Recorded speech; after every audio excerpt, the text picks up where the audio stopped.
ciidamada ilaalada xeebaha ee Ingiriiska ayaa ka warhelay dooni ay saarnaayeen dad muhaajiriin ah. doontan ayaa muhaajiriinta saarani waxa ay naftooda ku soo biimeeyeen janalka ugu mashquulka badan dunida si ay u gaaraan wadanka Ingiriiska. in ka badan 4,100 ruux ayaa sidan oo kale ku galay wadanka Ingiriiska tan iyo bishii June.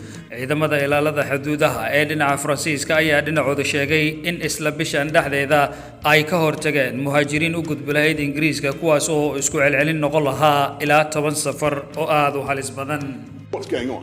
Is the activity waxa socdaahi waa dambiyo cadawtinimo leh oo halis gelinaya nolosha dadka muhaajiriinta ah.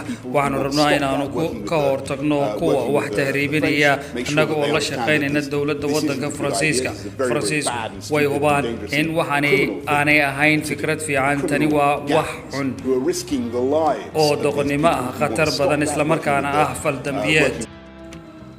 Boris Johnson waxa uu inta ku daray in hadda la joogo xilligii dib u habeyn lagu sameyn lahaa sharciga muhaajiriinta si loo ceeriyo cid walba oo sifa aan sharci ahayn ku timaada wadanka Ingiriiska. luqadaas oo ay durbadiiba ka hor yimaadeen hay-adaha u dooda xuquuqda qaxootiga kuwaas oo ku adkaystay in isku dayga qofka uu ku doonayo inuu magangeliyo ku weydiisto aanay dambi ahayn, iyagoo inta ku daray in Ingiriisku ay tahay inay garab istaagaan dadka muhaajiriinta ah.